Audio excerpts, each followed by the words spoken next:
Meus amores, o meu convidado de hoje, ele tem 62 anos, ele é deputado federal pelo Rio de Janeiro e ele é candidato à presidência da República.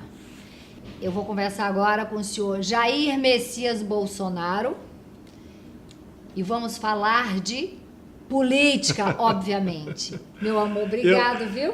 Eu jamais, Antônia, esperava chegar um momento como esse eu falar em política. Eu nasci para ser militar. Você nasceu para ser militar? Fiquei 17 anos no Exército Brasileiro e as circunstâncias me levaram para esse outro lado da vida, né? E hoje eu com essa idade, você pode ver, tu lembra quando você tinha 20 anos? Você tinha eu lembro, sou muito melhor agora. Você tinha uma coisa na cabeça, né? Sim. Não me precisa responder, não. Você deve estar próximo dos 40, você tem outra coisa na cabeça. Imagine... Você já está querendo meu voto, é imagine isso mesmo? Com 60. A gente muda, a gente amadurece, aperfeiçoa e chega um momento que você tem que decidir. O que a gente pode fazer pelo seu país, pelo ser humano e pelo próximo, do fundo do coração. Sim. Então, eu entendo muito pouco de política.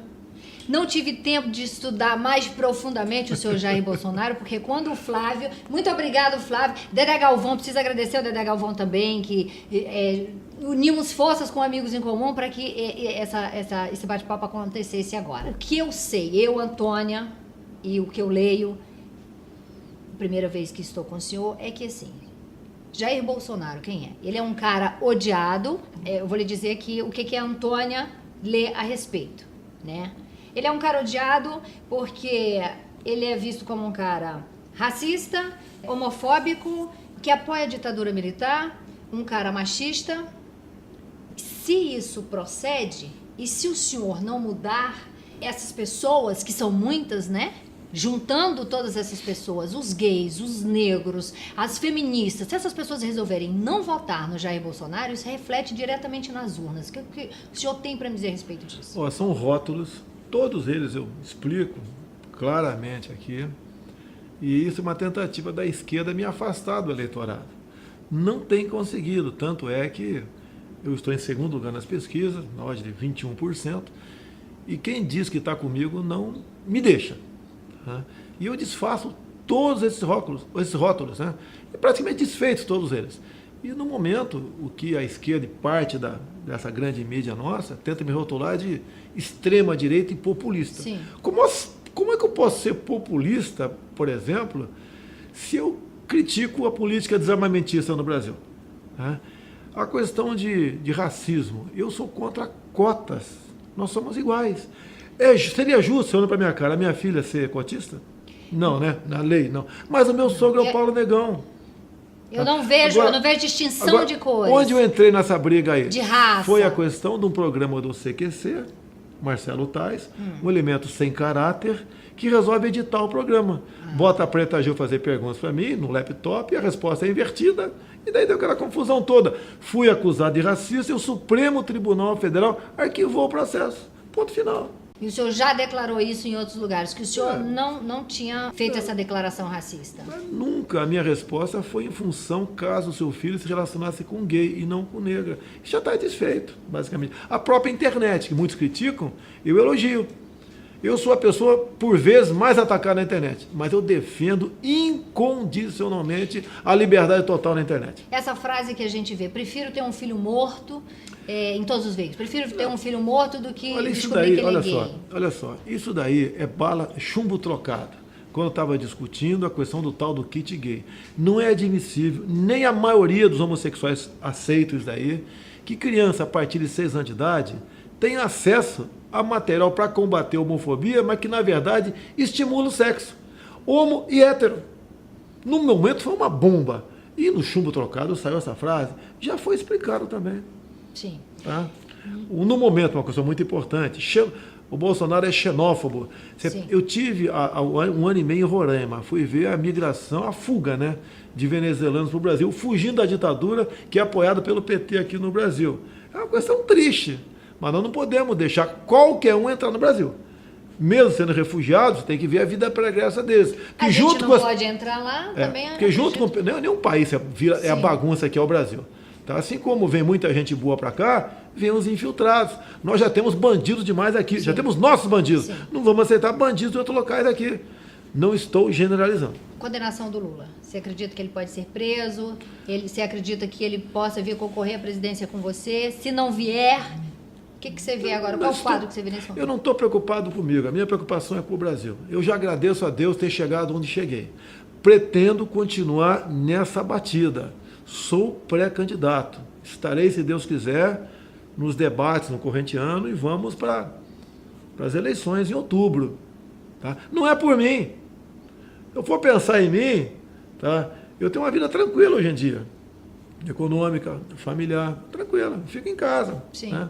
E a vida de parlamentar tem seus benesses também. Tá? Eu estou fazendo isso pela minha filha de 7 anos.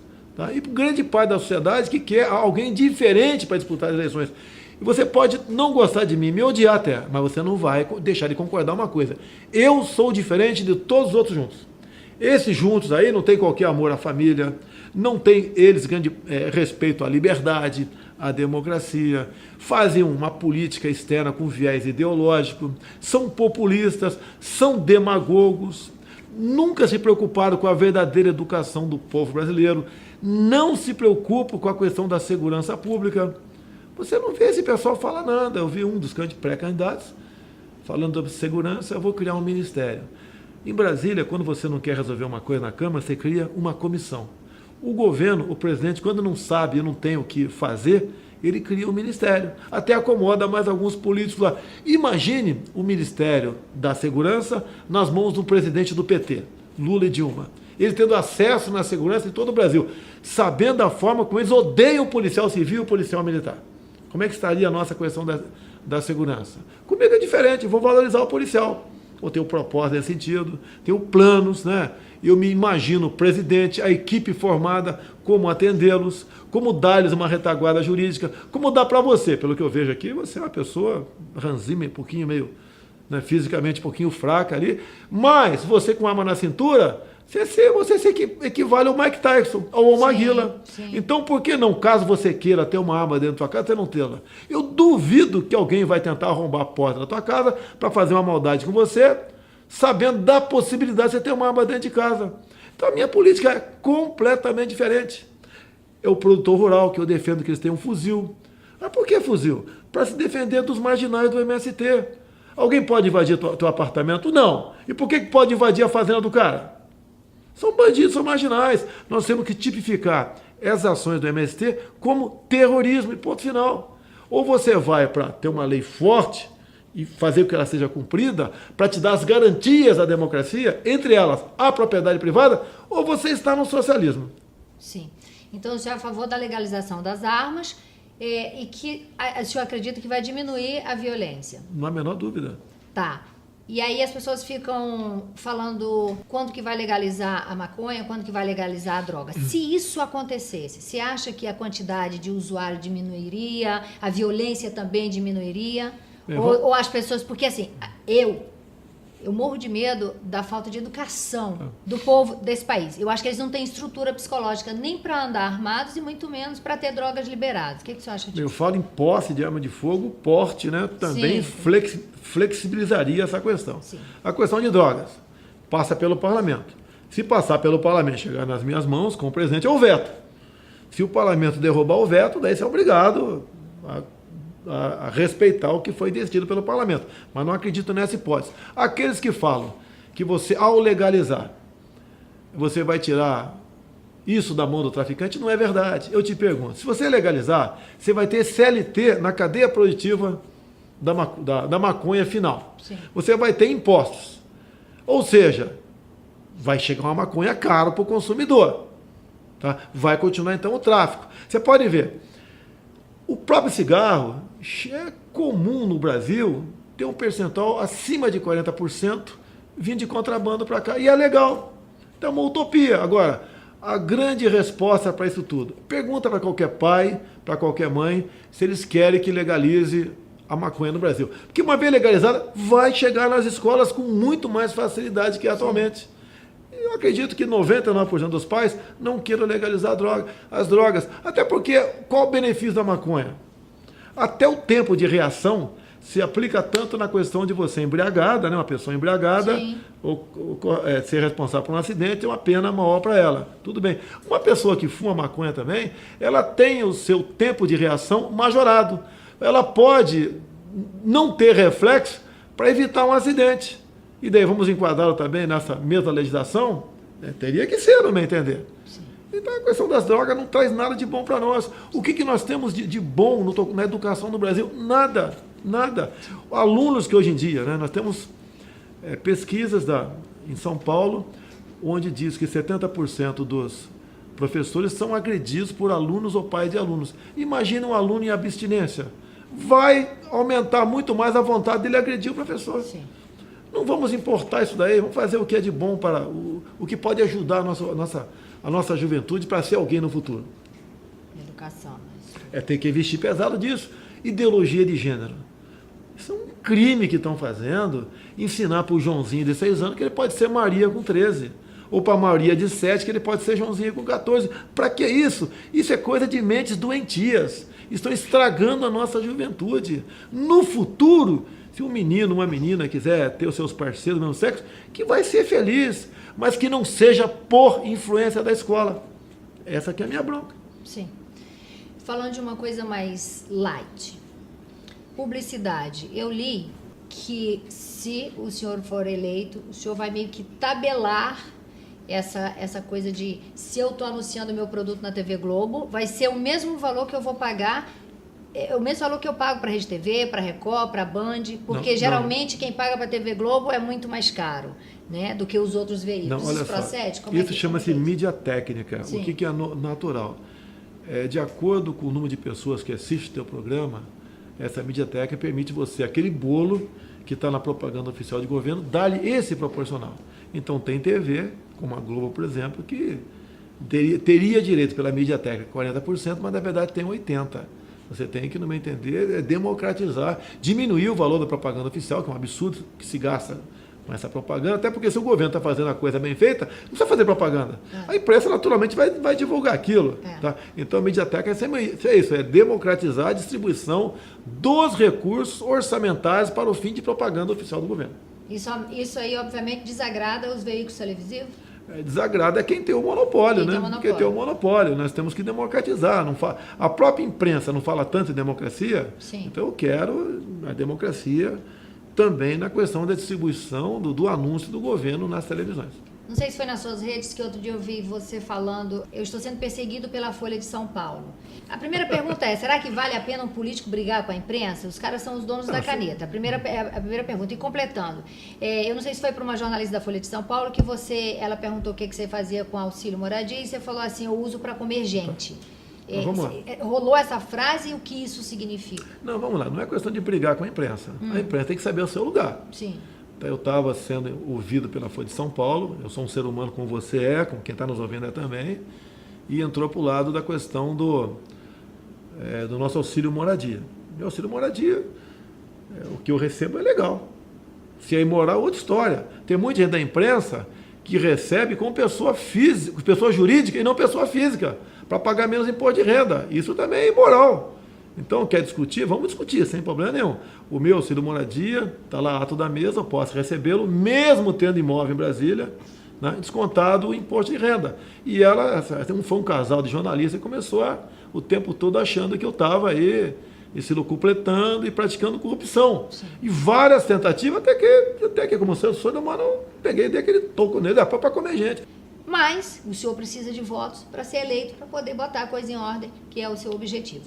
E aí eu lhe pergunto, essa coisa de ser reativo ou de falar sem pensar, que aí já vem as frases, eu prefiro ter um filho gay morto do que gay, eu usei para comer gente, aquela discussão que o senhor falou, pode gravar mesmo com a Maria do Rosário, né, onde o senhor apontou o dedo para ela. Depois de me chamar de extorturador. Exatamente, o senhor apontou o dedo para ela, empurrou ela... Não, ela veio para dar na minha cara, eu a segurei. Chamou ela de vadia no calor da discussão. Então eu sei que isso aí foi uma reação.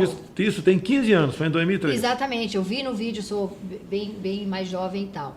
Mas aquele Bolsonaro é o mesmo Bolsonaro de hoje, que se a Não, mulher já- fica não, perturbando, já- você já- fala, já- usei pra comer gente. E aí Já- eles já vão me- usar isso eu contra já- você. Pode usar à vontade, vão usar, tenho certeza disso. Eu sou ser humano. Na hora que o senhor estiver no poder, e aí é onde vem os inimigos para, né, para derrubar mesmo, porque é política, né? É House of Cards. A gente vê isso aí, parece que os caras estão, né, assistindo o seriado e reproduzindo. A gente vê isso aí.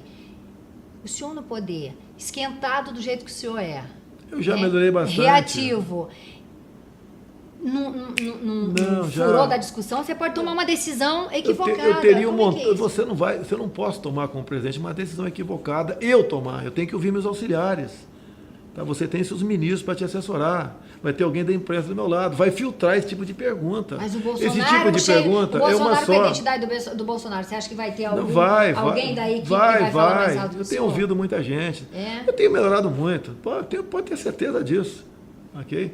Eu respondi quase 30 processos de cassação na Câmara. Sim. E basicamente 99% tem razão. É provocação. Não existe mais isso. Nós aperfeiçoamos. Você mesmo, todos nós evoluímos. Sim, Tá? claro. E temos melhorado. No caso da Maria do Rosário, vocês chegaram a conversar? Você chegou a pedir desculpas?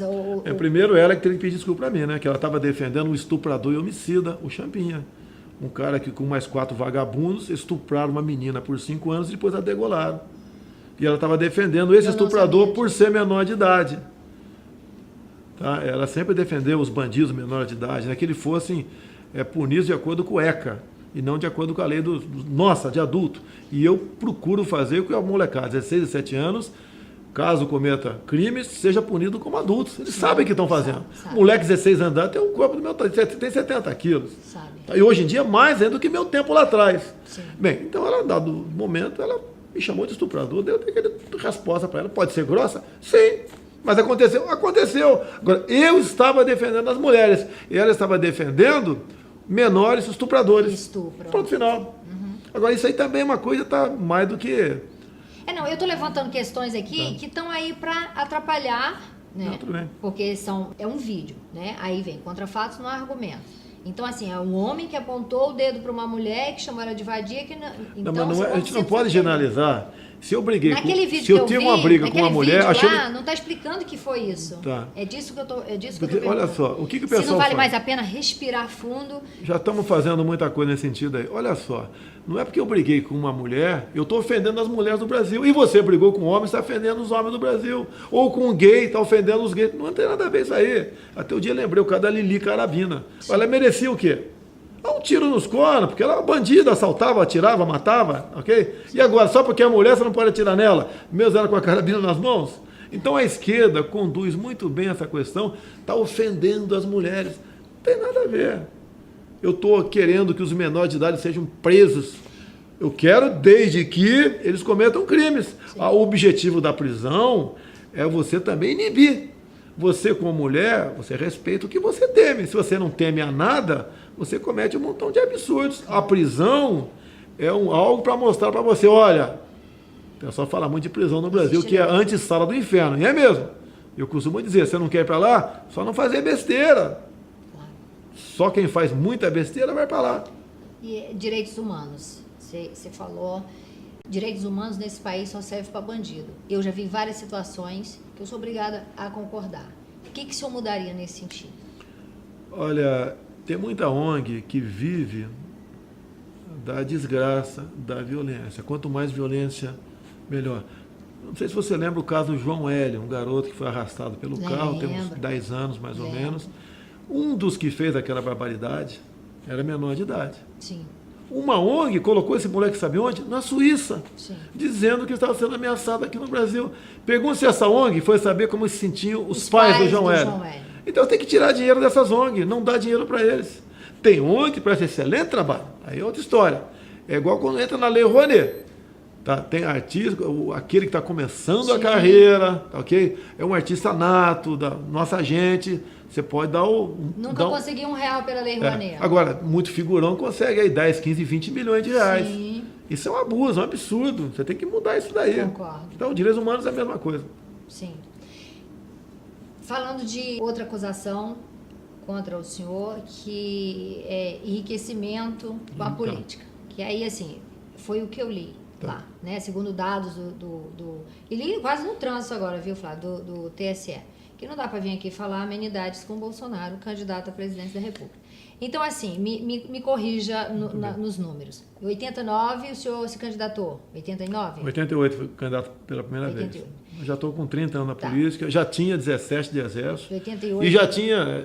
então, já tem uma vida... Sim, mas de 88 para 2008, tá. Aí quando o senhor entrou, o senhor declarou um Fiat Panorama e dois terrenos, né, em Resende, avaliado em R$10.000. Aí passaram-se 19 anos até 2008, e aí o senhor declara um patrimônio de R$1 milhão. O senhor não fez dinheiro, né? Porque 19 anos fazer R$1 milhão é muito pouco, né? Para quem trabalha muito.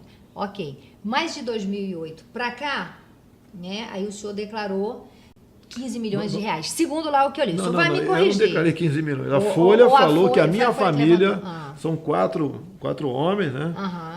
Todos profissionais. A família, né? Tudo avaliou em 15 milhões. E a Folha avaliou. Sim. Eu tenho um documento até de um cartório aqui do Rio de em Janeiro que eles avaliaram. Ele chegou lá no Barra da Tijuca e botou lá tanto. Olha só, essa denúncia, entre aspas, de que eu tenho patrimônios, começou a ter uns 4 anos. Sim. Tá? Os caras foram no meu imposto de renda e, em cima daquilo, começaram a fazer divulgação. Bem, o Ministério Público foi provocado, tá? E o chefe do MP, o senhor Rodrigo Janot, a questão de 2 anos, fez um parecer sobre os 2 imóveis meus na Barra que o interessava. Que os outros são imóveis, um em Bento Ribeiro, outro lá em uma vila histórica de Mambucaba, Angra dos Reis, que não vale nada o imóvel lá. E ele assinou embaixo dizendo que não tinha aqueles imóveis qualquer indício de lavagem de dinheiro para consegui-lo. E era compatível o preço que eu paguei com o mercado da época. Quando você quer comprar, por exemplo, falo para você, eu te vendo um apartamento agora em Copacabana por R$100 mil. O que tu acha disso? A princípio é uma boa ideia, né? Mas com todo respeito, se eu falar que é na Ladeira dos Tabajaras, né? Um local próximo ali uma área conflagrada pela violência. Sim. Você vai falar, não, eu não quero nem de graça. Sim. Os meus imóveis aqui, tinha questão que não tinha habite, que era bastante velho, tá? Tinha um container do lado de um deles que fazia um barulho enorme do Hotel Sheraton, não deixava ninguém dormir 24 horas por dia. Eu levei 4 meses para resolver isso. Deu mídia esse assunto, inclusive, que eu soltei fogo de artifício várias vezes em cima do hotel, porque não tinha como dialogar com eles. Então você tem que ver as condições. O que interessa? O Janot disse que era compatível. A Folha de São Paulo não queira tomar o lugar do Janot. E outra, faz análise de 4, eu e mais 3 filhos. Sem problema nenhum, pode fazer dos filhos, mas separa. O JB é esse, o Flávio, o Carlos Eduardo. Pronto. Resolve o problema. Agora, eu tinha, por exemplo, transação de imóvel. Já tive um imóvel que eu comprei e vendi no passado e ganhei dinheiro. A Folha sabe disso, mas resolveu não publicar nada.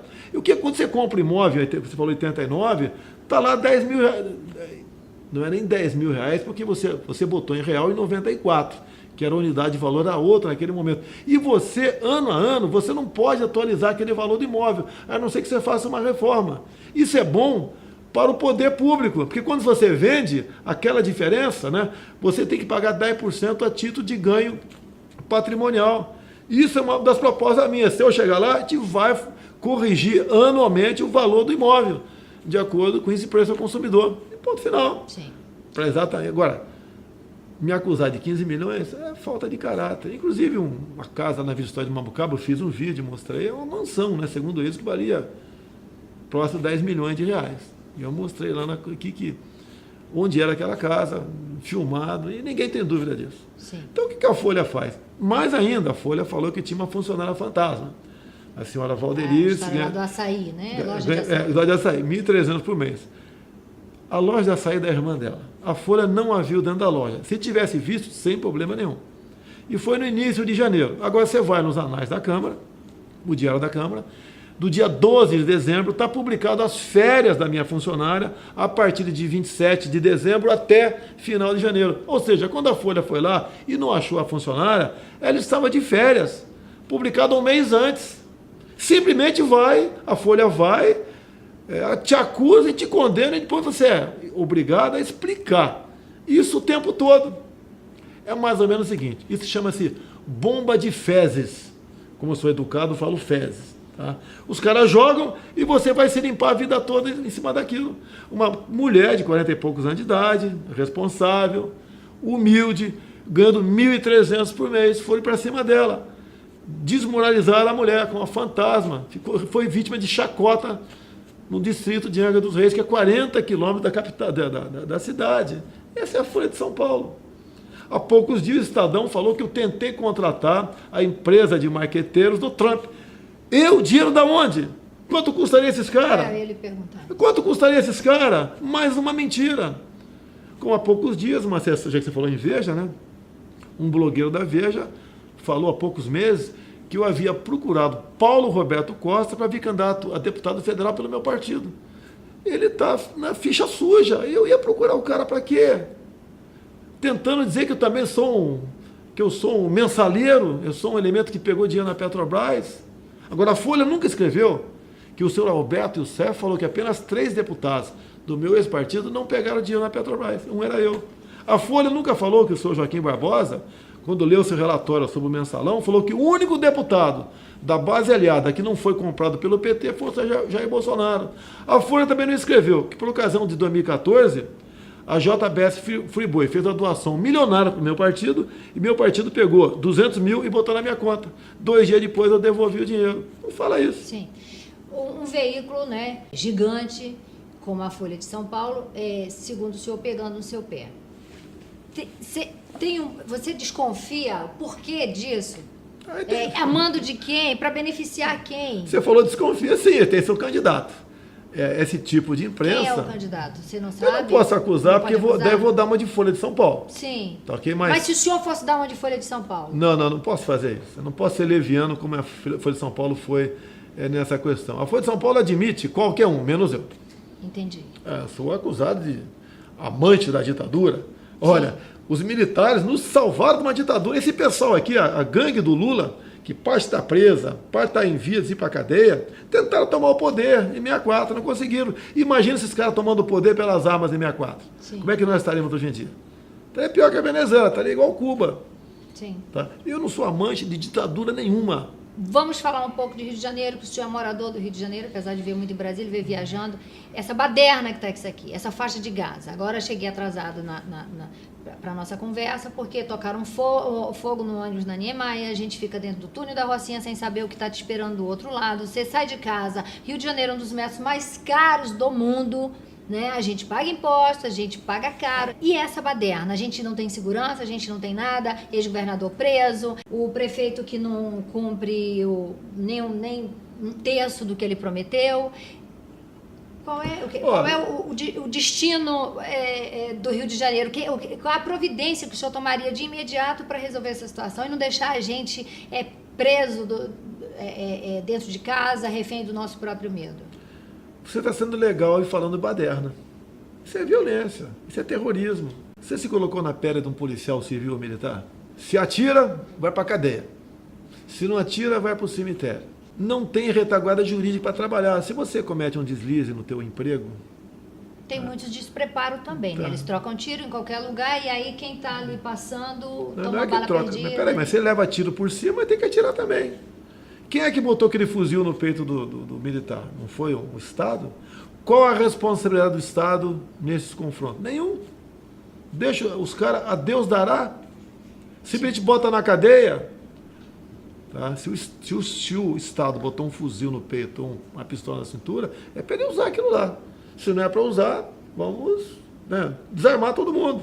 Né? Todos os policiais. Agora, o que o policial precisa, como eu tenho dito, é de retaguarda jurídica. É ao abater o inimigo, ao ele responder uma injusta agressão, abater o inimigo, ele responde, mas não tem punição. Isso acontece na legislação americana, por exemplo. Em todos os países, todos os estados americanos, praticamente a lei é a mesma. O policial é valorizado. Aqui não. Aqui a política de desencarceramento, o presídio está muito cheio. Está muito cheio? No meu entender, fica em cima do outro. Ele está lá porque quer. Você não pode aceitar que esses caras cometam barbaridades e simplesmente por estar preso, por estar cheio o presídio, entra na política do desencarceramento. Olha a audiência de custódia. 90% dos marginais são levados para lá, em flagrante. Você vê casos, inclusive, que eles trocam o tiro com a polícia, no dia seguinte, 24 horas depois, são postos em liberdade. Isso é estímulo à violência. Ou seja, como eu disse para você, o ser humano só respeita o que ele teme. Se ele sabe que dificilmente vai ser preso, se for preso, dificilmente vai ser condenado, e se for condenado, rapidamente vai para a rua, ele vai ser bandido.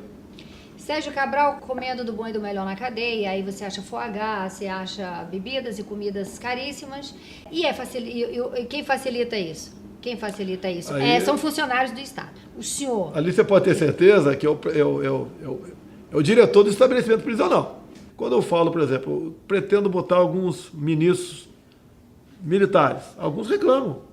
Mas peraí, Dilma e Lula botaram corruptos e terroristas, ninguém falava nada. Qual o preconceito para com o militar? A vantagem do militar é só uma, Antônio. É uma importante. Você paga a missão e ele vai cumprir. Ou então ele diz para você que por que não foi possível cumprir aquela missão. Essa é a vantagem de ter um militar trabalhando. Ele veste a farda no trabalho civil. Como é que os ministros são escolhidos no Brasil? Critério político. O teu partido é o X, para eu ganhar 30 vozes de você dentro do parlamento, indica o teu colega para ser ministro do transporte, para quê? Para roubar a nação, para implementar a indústria da multa. Você não está chateado com a quantidade de pardais na cidade? Qualquer negócio é multado aí, você pega daqui, você que está no Rio de Janeiro, você vai daqui para Paraty, tem no mínimo 30 pontos de 40 por hora. Qual o objetivo? Multar. Soube que a política funciona mais ou menos assim. Eu sou um vereador e aí me oferecem X para eu assinar uma lei, por exemplo, a lei do IPTU. Reúne ali meia dúzia de vereadores, eu te dou 1 milhão, 2 milhões, sei lá quanto, entendeu? Você assina, cala sua boquinha e aí vai. E aí a lei é aprovada. Aí são as ervas daninhas da política. E tem muito, né? Existe a possibilidade de um presidente honesto, que não se rende a essa baderna, essa putaria, você me perdoe usar essa palavra, né? Você está deu uma de Jair Bolsonaro de antigamente. Educação, eu sou um pouco assim. Então, assim, você acha que isso Antônia, o político ele sobrevive se ele não for um pouco corrupto, se ele não fizer aliança com o demônio, se ele não fizer concessões, Antônia, uma ou outra? Se é para fazer a mesma coisa, eu estou fora. Eu talvez seja o único pré-candidato. Por ocasião das eleições, eu já vou ter meu ministério formado. Os outros vão esperar suas composições políticas. E as indicações vão ser de acordo com o tamanho da bancada. Para fazer mais ou menos o que você falou ali. É na base do mensalão, né? Eu acho que o mensalão está meio em queda agora, essa questão da grana aí. Mas a questão da indicação política, eu te dou, você vê, a Caixa Econômica, 12 subdiretorias. Uhum. Não tem 12 vice-presidências. Não tem para que isso daí? Até pouco tempo, a vice-presidência, diretor da Caixa que tratava de loteria esportiva, um cara. Era o Moreira Franco no Rio de Janeiro, por exemplo. Sim. Então, essas acomodações levam à ineficiência do Estado e à corrupção. Se é para fazer a mesma coisa, eu estou fora. Eu não quero passar por situação de Lula, de próprio Fernando Henrique Cardoso, de vez em quando ele joga nos cornos dele a questão da PEC da reeleição, que foi pago sim, R$200 mil. Eu estou fora dessa. A intenção é fazer pelo Brasil. Pode até um dia pensar em caçar meu mandato, mas não vai ser por omissão nem por corrupção. Ou você muda isso ou não tem como. O meu sonho, por exemplo, eu já tenho uma pessoa pré-indicada, né? Ministro da Fazenda, que vai ser do planejamento também, que vai juntar os ministérios. Vai ter uns 15 ministérios no máximo. Assim como pretendo o transporte, ter um oficial general, que já tem em vista ele, de engenharia, que conhece tudo sobre a infraestrutura do Brasil. E não indicar um cara lá do partido X, que ele loteia o ministério, com parentes e amigos, para fazer obras as piores possíveis, com o preço mais caro possível. Isso que a gente quer fazer no Brasil. Muda isso aí. Não tem idade mais de fazer besteira, vamos assim dizer. Esses rompantes de falar um palavrão, de mandar para a ponta da praia, alguém, isso é natural nosso. Você me entrevistado semana passada, foi a dona Laura Cardoso, e ela falou, eu tenho ódio dos políticos do Brasil, e são velhos roubando, são velhos fazendo cagada. Não são os jovens, não, são velhos fazendo cagada. Então, assim, tem muito velho fazendo cagada. Isso não... Mas o filho do Pisciani, que é um jovem, está preso. Sim. Pô, tem jovem fazendo besteira também, sendo preso também. Tem nada a ver. Agora, tem uma velharia lá que tem que ser explodida. Tem que ser explodida, realmente. Por que Jair Bolsonaro merece ser presidente desse país? Para a gente fazer o Brasil que nós merecemos. Nós temos tudo para ser uma grande nação. Eu costumo dizer, a exaustão. Olha o que Israel tem, Ou melhor, olha o que Israel não tem e o que eles são. Eles não têm nada, só tem areia. Olha o que eles são. Olha o que nós temos e que nós não somos. Nós temos tudo e não somos nada. É um país riquíssimo. Onde vem a responsabilidade disso? A classe política. Sim. Agora, vamos dividir a responsabilidade com o povo que gosta muitas vezes de votar em bandido, Sim. em troca de alguma coisa. Sim. Acredito que vai ter mudança agora, até porque é lei minha que temos que ter o voto impresso. Para você poder fazer auditoria. Ter certeza para quem você votou, o voto foi para aquela pessoa. Há uma briga, o TSE não quer implementar no todo essa lei nossa, mas estão brigando para ela ser cumprida realmente. E daí o pessoal pode votar e vai saber que vai votar numa pessoa que vai dar a devida resposta aos seus anseios. Sim. Temos um bate-bola para acabar aqui, são 4 perguntinhas. Um medo. Jair Bolsonaro tem medo de alguma coisa? Não, a idade que eu já estou aqui, eu não tenho medo de mais nada, não. Muita gente fala para tomar cuidado. Todo mundo fala. Eu gostaria de viver um pouco mais para dar um... Eu queria ver minha filha de 7 anos crescer, né? Depois de 4 anos, ver uma menina, ver ela crescer. Mas não posso ter medo. Hoje em dia, quando vou no aeroporto, né? A última que eu fui foi em Manaus. O jornal A Crítica falou que tinham 4 mil pessoas. A gente sabe que algo de anormal pode acontecer, mas é o risco que a gente corre. Sim. A gente vai continuar enfrentando isso aí. Uma alegria. A minha filha de 7 anos mudou completamente a minha vida. Tá mimando ela demais. Depois de 4 homens, é diferente o homem, dá chute Sim. na bunda, fala palavrão, dá canelada, né? Toma banho junto com ele, mas a menina é diferente. Mudou muito a minha vida. Essa pergunta, às vezes eu fico meio constrangida, dependendo de quem eu estou entrevistando, perguntar. Mas eu perguntei para todo mundo. Quer dizer, só não perguntei para o Álvaro Vilas, que é um jurista, aí você fica meio assim, fala, não, senhorzinho, não vou perguntar, mas nem fudendo. O que o senhor não faria nem fudendo? Praticar a corrupção. Que bom. Eu acho que o Brasil não... A gente não suporta mais isso aí. É uma vergonha para nós. Nós, como saindo do Brasil, imagina um empresário. Como vai para Davos agora com o Temer, o empresário já chega lá fora com o manto da desconfiança. A gente é chacota lá fora. É vergonha isso aí. A gente não precisa. O que o político, o povo tem que entender, porque a corrupção não é só o nosso meio, não. É que o Brasil estando bem, todos nós estaremos bem também. No período militar não tinha tanta violência, porque o emprego era full, era 100%. Então, se você buscar atender isso, né, dar meio à sua população, entrar no melhor programa social que existe, que é o de emprego, muda o Brasil. Sim. Tá? Na lata. O que você diria na lata? Pessoal, vamos mudar esse trem do Brasil, pessoal. Mudar esse negócio aí, tá nas nossas mãos. Não tem que ficar com mimimi, não, com cheio de dedo, educadinho. Vamos buscar aí o centro, a governabilidade, nem para direita, nem para esquerda. Vamos mudar esse Brasil, não dá para ficar nessa vaselina que tá aí, não. Dá para mudar, vamos embora, pô. Vamos mudar esse país, pô. Eu tô botando o meu na reta por vocês, ou tu acha que eu não tô ameaçado o tempo todo? Sim. Tô botando o meu na reta por todo mundo, e por mim também. Vamos embora, pô. Vamos mudar esse Brasil. Pode confiar, o Brasil vai dar certo. Pronto, recado Jair Bolsonaro. Olha, o Flávio gravou a entrevista inteira, porque onde eles vão, geralmente costumam editar desfavorável ao pai dele. E eu queria dizer aqui que eu não estou aqui para prejudicar ninguém, muito menos para... Geralmente eu converso. Hoje eu tentei só ouvir. É difícil, porque a gente quer opinar e tal. E às vezes o meu público reclama, Tônia, você fala demais, você deu sua opinião, não sei o que, só escuta, né? E hoje eu mais ouvi. Mas não se preocupe, porque eu não vou editar. Se eu pudesse, colocaria na íntegra. Mas o YouTube é muito... A gente não tem tanto tempo. E saiba que se o senhor for eleito... e o senhor não fizer isso que está prometendo, eu vou esculhambar o senhor. Então, abri uma exceção, respeitosamente, abri uma exceção para você, dado as pessoas que me falaram de você. Tá entendendo? Meu amor. Então, realmente, a gente grava tudo, não havia essa preocupação. Eu queria lhe agradecer imensamente e fico feliz de ter ouvido do senhor, que o senhor não é racista, não é homofóbico. Tem uma coisa que é o seguinte, a forma,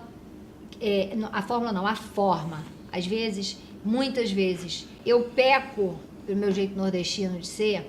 Tu é Caba da Peste? Sou Caba da Peste, arretada. Eu sou do sertão do Piauí. Tá, então eu perco pela minha forma né? Porque a minha mãe, quando desacatada por quem quer que fosse, ali lá dentro pegava a espingarda e ela expulsava. Você sabe de onde é meu sogro? É de Ah. Crateús. Crateús. Olha então. onde eu fui amarrar meu bode. É, onde foi amarrar meu bode, meu burro. Então, assim, eu já pequei muito pela forma, não pelo conteúdo. Eu acho que isso vem acontecendo muito, de repente, com o senhor, por esses rompantes, essas coisas de ser reativo. E aí, um conselho que todo mundo me dá: Antônia, seja menos reativa, respira fundo. Você perde a tua originalidade.